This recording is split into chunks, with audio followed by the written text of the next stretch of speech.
Bomba o contrato entre Flamengo e Bruno Henrique ainda não foi assinado pelo presidente rubro-negro. Vídeo de hoje do canal da Nicola traz todos os detalhes dessa história e fala também sobre a enorme reformulação pela qual passará o Corinthians, quais os próximos passos a partir da eleição de Augusto Melo. Preciso te contar também de forma exclusiva que o Palmeiras tem conversas avançadas para trocar Puma pela Adidas em 2025. Quero te atualizar sobre o São Paulo. O Tricolor vê a possibilidade de faturar bastante dinheiro na reta final de Campeonato Brasileiro. Tudo sobre a Série B com os acessos, rebaixamentos. Quero te contar em especial sobre o interesse do Grêmio em um jogador do Palmeiras. Jair Ventura fazendo grande campanha. O Coritiba rebaixado de forma matemática. Enfim, tem muita coisa legal. Tenho certeza que você vai curtir esse vídeo. Antes, deixa eu só me apresentar. Me chamo Jorge Nicola. Sou jornalista esportivo trabalhando no meio desde 2000. E a missão por aqui é deixar você por dentro das últimas de bastidor, mercado, finanças e muito mais. Para não perder nada, aperta o botão vermelho de inscreva-se, ativa as notificações, ativa todas, assim você é avisado toda vez que tiver vídeo novo ou live. Nesse domingo tem a tradicional live, aquela que fecha o expediente esportivo do fim de semana. Deixa like também, porque o YouTube reconhece os vídeos legais como aqueles com muitos likes e recomenda para mais pessoas. Bora contar que todo esse conteúdo é um oferecimento de Aposta Ganha, parceira do canal do Nicola, que permite a você, depois de fazer o cadastro, garantir a primeira aposta grátis. Você clica no link que está no comentário fixo, faz o cadastro e automaticamente aposta de graça pela primeira vez. Estou mostrando para vocês na tela os jogos desse domingo do Campeonato Brasileiro com os meus palpites. Tem Atlético Mineiro e Grêmio, eu vou de Galo, Botafogo e Santos, vou de Botafogo, América e Flamengo, vou de Flamengo. São Paulo e Cuiabá, aposto no Tricolor. Internacional e Red Bull Bragantino, eu tô indo de Inter. Tem também Fortaleza e Palmeiras, vou de Palmeiras. Todos os times candidatos ao título jogam nesse domingo. E para você se divertir e eventualmente fazer um troquinho, só clicar no link, faz o cadastro na Aposta Ganha e a primeira aposta é por conta da casa. Combinado? Bora começar o vídeo com o tradicional giro de notícias e a primeira informação é que Palmeiras e Botafogo matematicamente garantiram a classificação para a Libertadores do ano que vem. Era algo formal, era algo matemático, mas agora confirmado com o acesso, com a classificação do Palmeiras para a Libertadores do ano que vem. Corinthians também assegurou vaga na Copa do Brasil do próximo ano. Sim, até esse momento o Timão não tinha essa vaga na Copa do Brasil assegurada. Bora contar que Nenê foi o grande destaque do vice-campeonato do Juventude na Série B. O ex-jogador do Vasco, com 42 anos de idade, somou 7 gols e 7 assistências em 28 jogos. Nenhum atleta da Série B conseguiu ao mesmo tempo tantos gols e tantas assistências. Ou o cara fez muito gol, o cara deu muita assistência, mas um equilíbrio como o Nenê ninguém foi capaz. Quero contar ainda que a cidade de Caxias do Sul, a casa do Juventude, viu 2 acessos nessa temporada. O Caxias subiu da Série D para a Série C e o Juventude da Série B para a Série A. Primeira vez que isso acontece na história dos clubes. Quero contar também que o Vasco ficou no 0-0 com o Atlético Paranaense na Arena da Baixada. 6º jogo de invencibilidade de forma consecutiva para o Vasco, que ainda não havia alcançado tamanha invencibilidade nessa temporada. A última vez que conseguiu ficar 6 jogos sem perder no Campeonato Brasileiro aconteceu em 2017.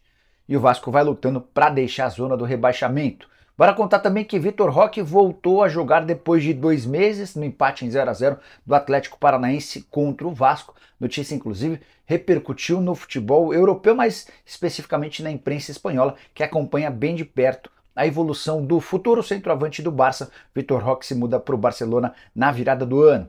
Para completar, preciso te contar que o Cuiabá só precisa de um empate contra o São Paulo para alcançar sua maior pontuação na Série A. O time atualmente tem 47 pontos, nunca conseguiu chegar aos 48. Será que vai ser nesse domingo? Tem mais 2 legais. Cano é o jogador com mais gols nas 2 últimas edições do Campeonato Brasileiro. São 35 gols, incluindo 1 na vitória contra o Coritiba por 2-1 nesse sábado.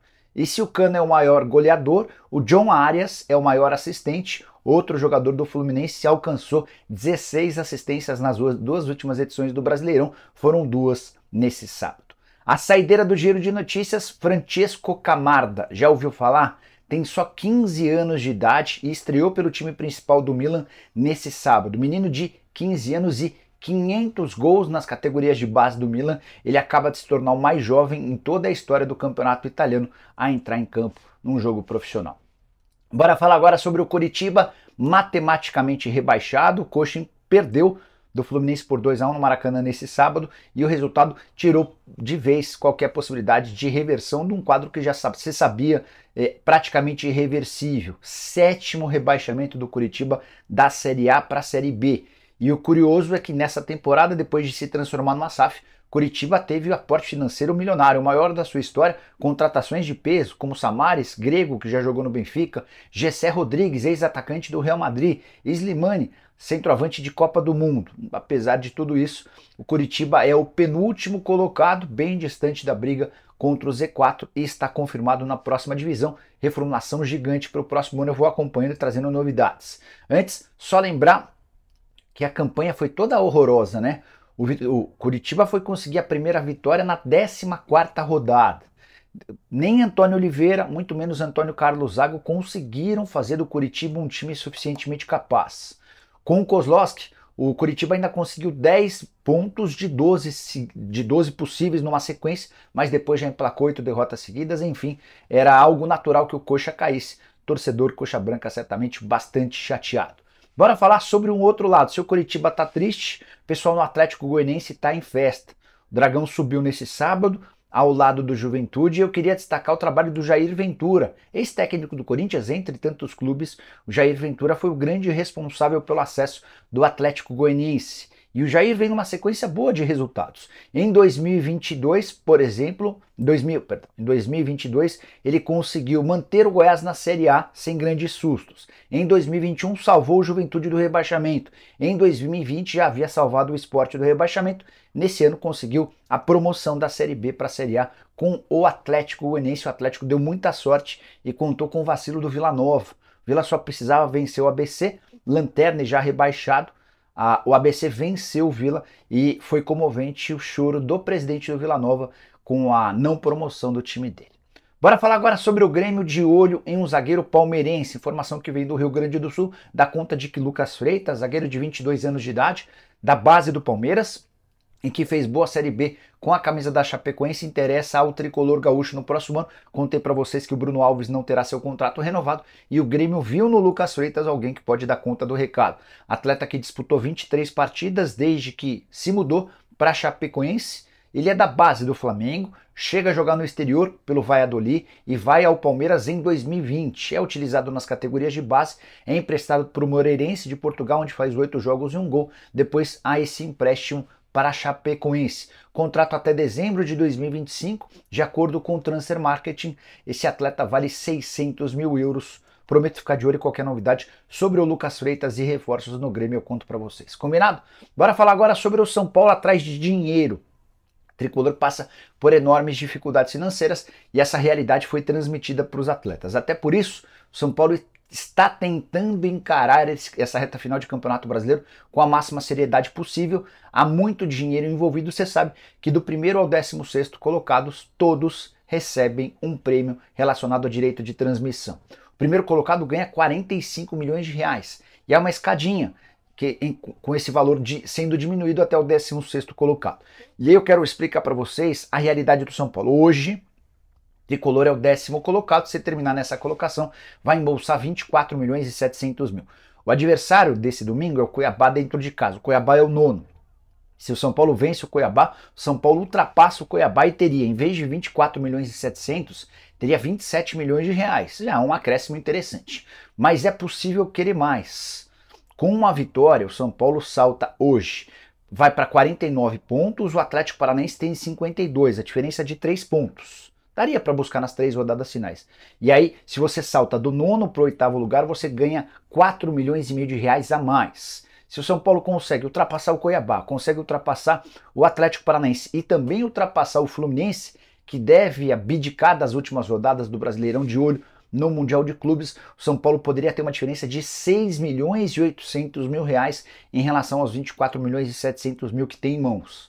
Estamos falando de quase 7 milhões de reais para 4 rodadas, bastante dinheiro em jogo. Isso já foi levado aos atletas e os jogadores do Tricolor prometeram se esforçar nessa reta final de competição. Ainda sobre o São Paulo, nesse sábado rolou votação para novos 100 conselheiros e das 100 cadeiras, 88 ficaram com conselheiros da situação, o que só prova que Júlio Casares terá enorme facilidade em ser reeleito presidente. A grande maioria dos 260 conselheiros integram a situação, a oposição cada vez menor dentro do tricolor.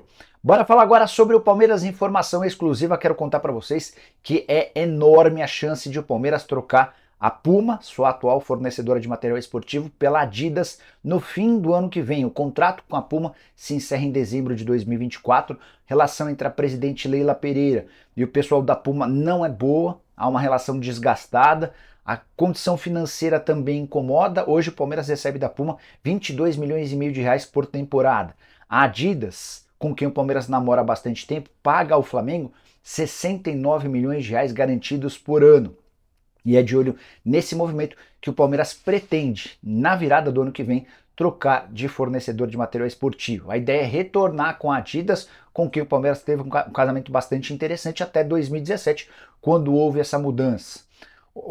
Algumas situações têm deixado clara a insatisfação, especialmente da Leila. Durante a apresentação do seu avião, ela chega a mostrar uma camisa com o fornecimento de material esportivo da Adidas. Isso repercutiu extremamente mal e há quem garanta que não foi por acaso, que teria sido de propósito.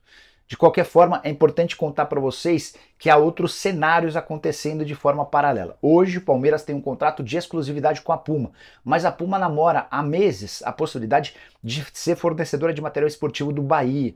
O Grupo City tem uma relação muito forte com a Puma e trabalha nos bastidores para que isso aconteça. Mas para isso vai haver a necessidade de o pagamento de uma multa ao Palmeiras. O Palmeiras precisa ser ressarcido se outros clubes também tiverem fornecimento de material esportivo da Puma. Talvez seja a gota d'água para que a relação seja quebrada. Não acredito em saída da Puma antes do fim do contrato, em dezembro de 24, mas tudo se encaminha para que a Adidas volte em janeiro de 2025. E além de a Puma vestir o Bahia, existe uma outra negociação em andamento, talvez também para 2025, do Red Bull Bragantino passando a usar o uniforme produzido pela Puma. Nesse momento, o Red Bull Bragantino tem contrato com a New Balance, e você sabe, a New Balance já assinou com o São Paulo contrato de exclusividade a partir de janeiro de 2024. Muitas modificações, muitas alterações nesse mercado de fornecimento de material esportivo, você vai sempre ficar bem informado aqui no canal, beleza? Hora de falar sobre Bruno Henrique e Flamengo, notícia super importante. Maximiliano de Oliveira, que é do canal Domínio Rubro-Negro, contou que conversou com o presidente Rodolfo Landim e ouviu do dirigente rubro-negro que o contrato do Bruno Henrique ainda não foi assinado pelo próprio presidente. Você deve estar pensando, mas como assim? Todo mundo noticiou que o Bruno Henrique fechou com o Flamengo. E de fato fechou. Bruno Henrique acertou salário, tempo de contrato, luvas e assinou esse contrato na companhia do seu empresário. O contrato foi levado ao presidente Rodolfo Landim, que, como presidente, dá a palavra final. É ele quem assina o contrato e a partir daí tá tudo certo. Só que ninguém sabe o motivo. Rodolfo Landim decidiu não assinar esse contrato de renovação com o Bruno Henrique, pelo menos até agora. O que eu fiz? Fui confirmar a informação do Maximiliano, conversei com uma pessoa do staff do Bruno Henrique e ela admitiu, confirmou que até agora a renovação segue emperrada por causa do presidente Rodolfo Landim. Perguntei para essa pessoa: vocês têm alguma explicação? Alguma justificativa? E a resposta foi: isso é o Landim quem tem que responder. Então Bruno Henrique está em compasso de espera sem entender o porquê desse bloqueio, desse travamento de uma renovação que já estava fechada. Nicola, mas dá para o Bruno Henrique abrir mão do contrato e fechar com outro clube? Ninguém sabe ao certo. O vínculo dele se encerra em 31 de dezembro. Será que o Landim está esperando um bom desempenho do Bruno Henrique para validar esse contrato? Só para lembrar, depois de ter sido expulso contra o Santos, Bruno Henrique voltou na condição de reserva no empate contra o Fluminense e na vitória contra o Red Bull Bragantino, onde ele foi bem. Maluco, né? Bom, enfim. Quero falar agora sobre o Corinthians. Augusto Melo é o novo presidente do Timão, toma posse em 1º de janeiro, mas a partir da próxima segunda-feira já quer começar a cuidar da transição em relação a Duílio Monteiro Alves. É importante contar que o Augusto vai reformar de forma gigante o departamento de futebol. Vão ser várias as demissões de funcionários, todos aqueles de muito tempo de casa, ligados a André Sanches e companhia, e também vai haver uma reformulação grande dentro do elenco. Vou te dizer que poucos atletas desse atual elenco permanecerão para o próximo ano, mas nada vai acontecer por agora, até porque Corinthians precisa de pontos nas 3 rodadas que ainda disputa do Campeonato Brasileiro para não ser rebaixado. E o Augusto já foi avisado de que esse clima de instabilidade pode pesar de maneira negativa, especialmente para um time que vem de derrota por 5-1 para o Bahia na Neoquímica Arena. O Bahia era time na zona do rebaixamento. Se os resultados de hoje forem ruins, o Corinthians pode se ver ainda mais perto do Z4 no próximo jogo, terça-feira contra o Vasco da Gama em São Januário, jogo super pesado. Pois bem, quero contar para vocês qual é a ideia do Augusto. Primeiro, dizer que ele já anunciou 2 diretores, Razalá Santoro no financeiro e Sérgio Moura no marketing, tá? O nome dos sonhos pro departamento de futebol é Rodrigo Caetano, do Atlético Mineiro. Ele só vai conseguir avançar com o Caetano depois que o Campeonato Brasileiro terminar. Sobre elenco, Fábio Santos, Gil, Bruno Mendes, Juliano, Maicon e Cantillo estão fora, não ficam para o próximo ano. O Cássio e o Fagner têm contrato e devem ser mantidos. O Paulinho só vai renovar seu contrato porque está em fase final de recuperação de uma lesão no joelho e a obrigatoriedade disso. Sobre Renato Augusto, vai renovar se aceitar uma enorme redução salarial. O Augusto quer que o Renato ganhe um valor fixo pequeno e o restante atrelado a desempenho. Se ele conseguir jogar as partidas e for bem, ele pode até se aproximar do atual salário, caso contrário ele está fora. Sobre Juan Oliveira, outro cujo contrato se encerra em dezembro, aí vai depender do Mano Menezes para indicar se vale a pena ou não investir na compra do atleta que tem seus direitos presos a um clube de Santa Catarina. Uma das primeiras declarações do Augusto depois de ser eleito, abre aspas, o Corinthians terá o maior choque de gestão já visto dentro dessa instituição. Vocês podem ter certeza disso.